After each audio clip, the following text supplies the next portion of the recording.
watch families heal, and people heal, and have them come to life, and have possibility show up where there was none.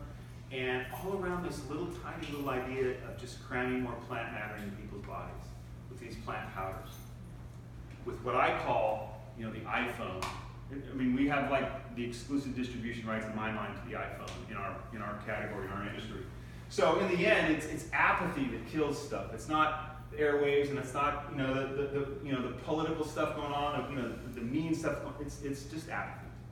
And so, as soldiers of a healthy lifestyle, if you want to be compensated for that, we got a good story for you. I meet people all the time. I live in Colorado, Boulder, Colorado. Oh, I eat plenty of fruits and vegetables. And it's like, well, you're probably not getting paid to live that lifestyle. I have a conversation for you, right?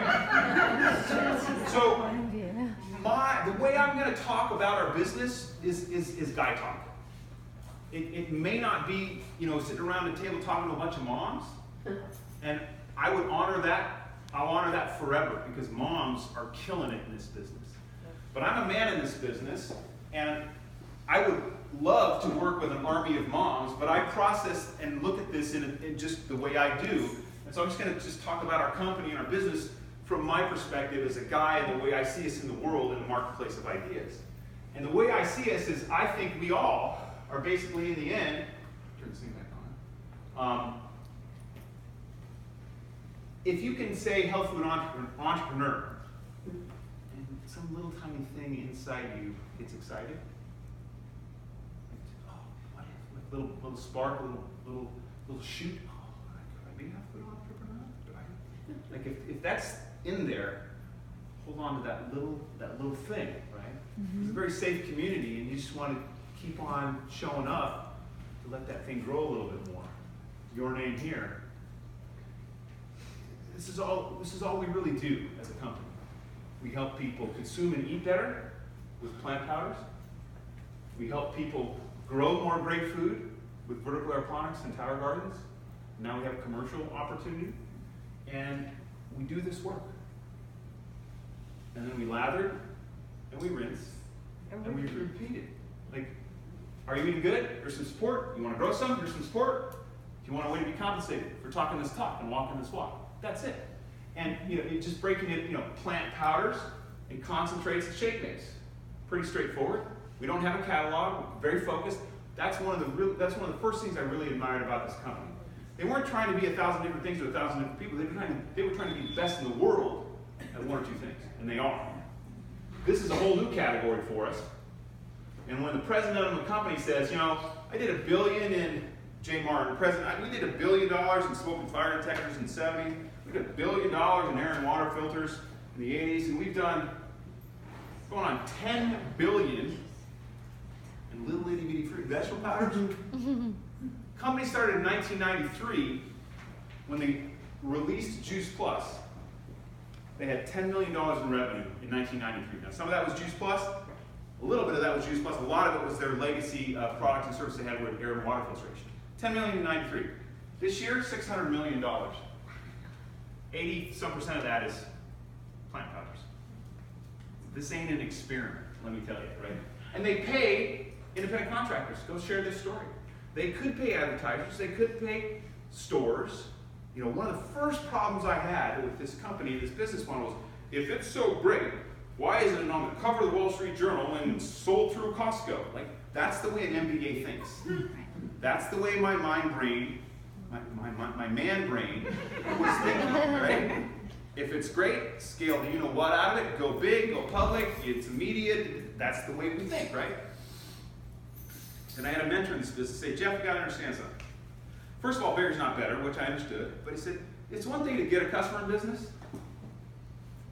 It is a completely different thing to retain a customer in business. And the reason we have one of the highest retention rates in our industry is because of the people in the field that service and care for the customer. My wife and I have had customers on little itty bitty fruit and vegetable powders for 10, 12, 13, 14 years. People will get on Juice Plus, plant powders, because it makes sense.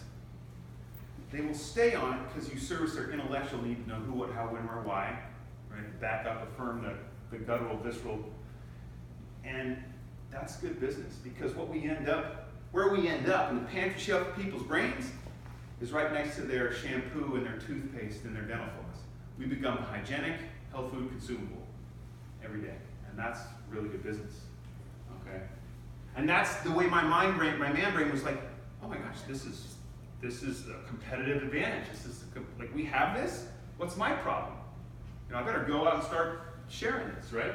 So, as I said, we just got back from 8,000 strong, and I kind of liken us, I put us into kind of these three categories. And the way I talk to people about our business, and I just said this on the plane today, coming down here. Someone asked me what I did, and I just said, I'm a health food agent.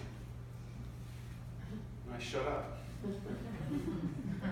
They asked me, what's that? I said, well, my wife and I started 15 years ago, and we represent one of the largest health food companies in the world, and we grew an agency, we built a health food agency. They kind of got it, right? Because people understand what a real estate agent is, don't they? They understand what an insurance agent is, right? Represent a third party, there's a transaction, that's retailing, and the agent, people get that language. So I try to use language that's common to everyone. And also, people understand what an agency is, a real estate agency, or an insurance agency, or a sports ad agency. And what happens generally with those firms is you get a hot runner that's a real estate agent, they're entrepreneurial minded, and they want to do what? They want to grow bigger. They want to expand. And they want to expand their compensation bigger than their own ability to produce it. So what do? They take on some capital, they find a brick and mortar place, they take some tests, and they launch a real estate agency. And what's that? That's just a collection of other agents. And what does the real estate agency owner do? Revenue share. They get a revenue share. That's all we do. I launched as a health food agent with my wife 15 years ago. We got a customer base.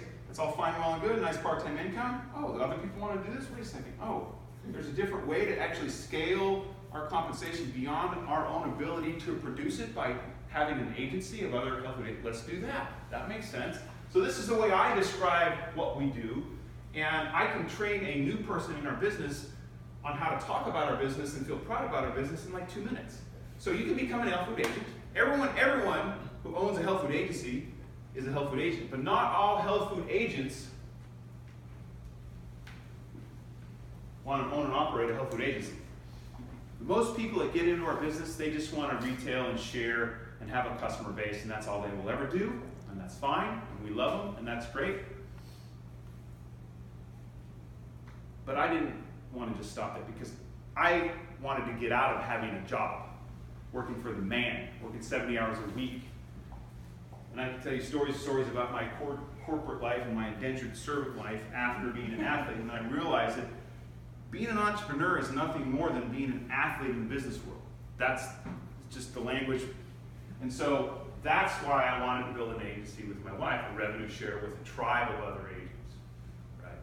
Pays very well, but not a lot of people want to step in and do that next thing. And that's fine, kind of like a bell curve.